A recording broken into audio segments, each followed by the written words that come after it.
Hey everyone, Stephanie here.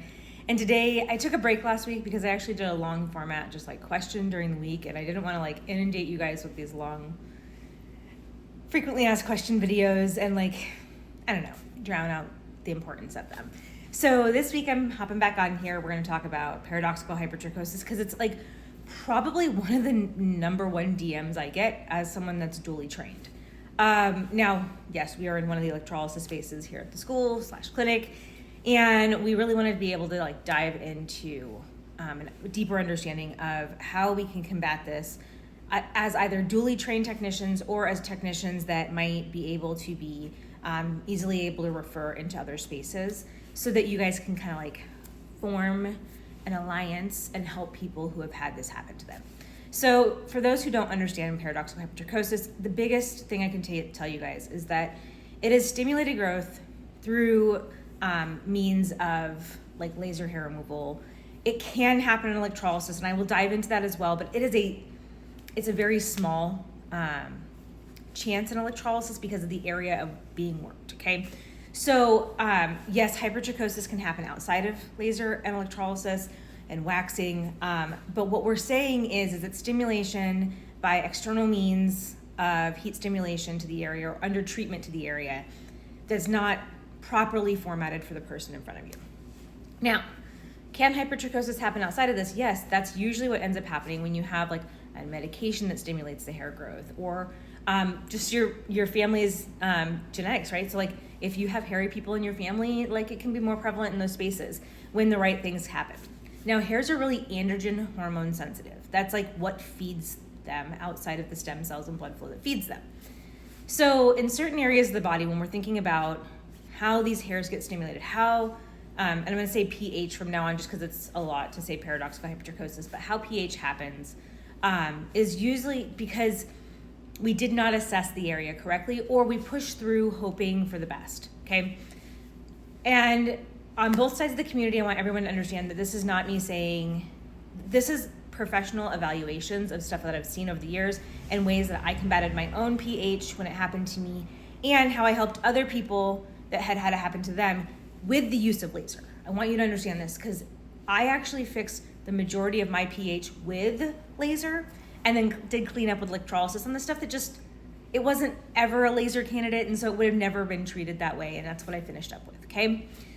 Now, first and foremost, understand that when you go to school for electrolysis and laser, you're taught to safely treat the hair, understand how to use the machines that are on the market, but you don't have enough models in the couple hundred hours of the hands-on portion of your program to really get a handle on like case study evaluations. And we can show you guys small case studies, but it's not until you get into the workforce that you really see the vast number of people that are impacted by this.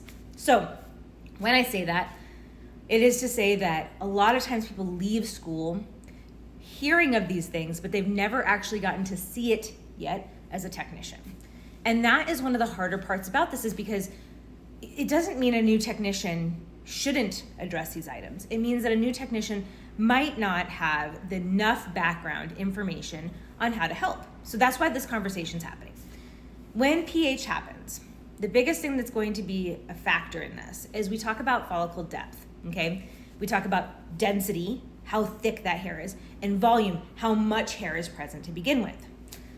Good case in point is I've had conversations, especially the last couple weeks from one of my other videos, where people have asked me like, hey, I had this happen to me. I had chosen to go over areas even that we didn't see hair in, or the technician went over areas that there was not hair present that we could see, and I ended up with accelerated growth.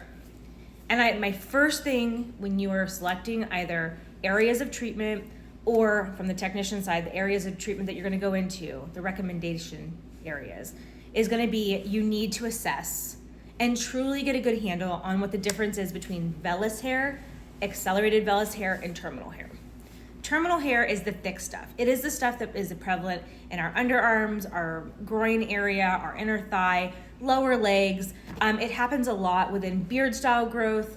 If you have a hormone imbalance, sometimes you'll see patches of thickness in certain areas. And this is prior to any means of hair removal whatsoever outside of shaving, okay? Now, terminal hair growth is what lasers thrive on. So if somebody is having a successful laser treatment, it's usually because the density, the hair itself is thick, okay?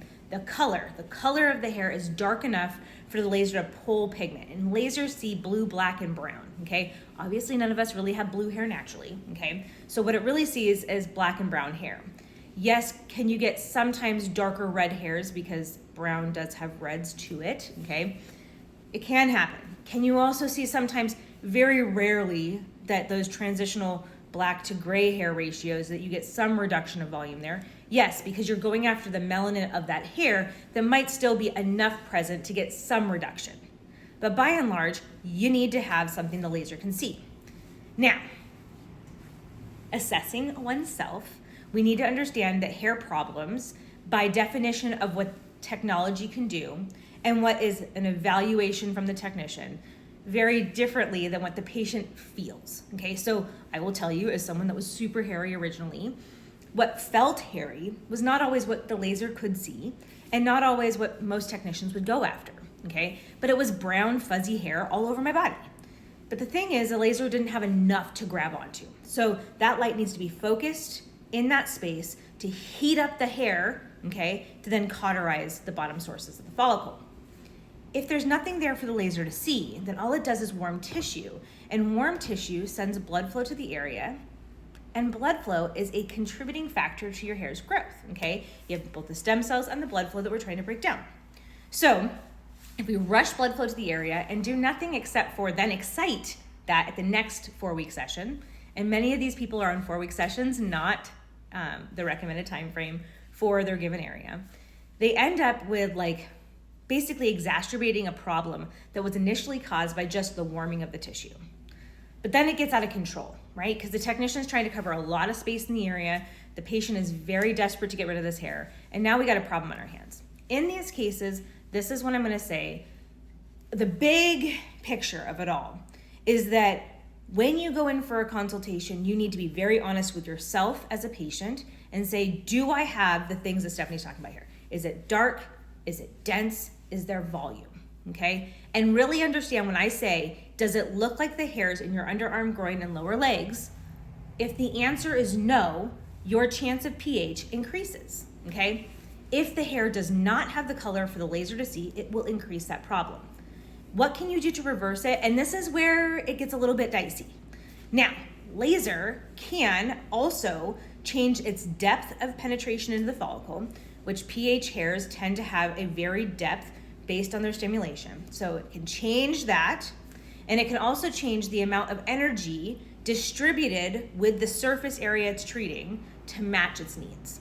So in the past, even my own pH, you're able to then change the structure of that hair utilizing the laser, but it will take you sometimes triple, quadruple the amount of sessions you initially thought to get it to undo itself. Is it a good tool? Yes. In those spaces, how would I use it as a technician? If I saw someone with pH come in, what I'm gonna do is I'm gonna go in there and I am going to help basically purge out all that hair. And as I move into new areas of growth with electrolysis, I will then treat a batch of that hair with laser to put everything in cycle like a mass thermolysis treatment, because it's photothermolysis with laser. And then as I go in there, I can then start to get that structure no matter the color with electrolysis. Now, the reason this can't really happen with electrolysis as much is the area of treatment is vastly different. The area of treatment for electrolysis is literally hair by hair by hair, which means that overstimulation usually only happens if you're getting a lot of hairs plucked or undertreated, right? So it doesn't happen to the same scale. When you laser something, it is literally the size of the head of the laser that gets stimulated. And so when you're going in and you're trying to figure out what areas should be treated, I would not be going over the areas that are barely growing. I would be going over the areas that are densely growing and then flipping that into an electrolysis session.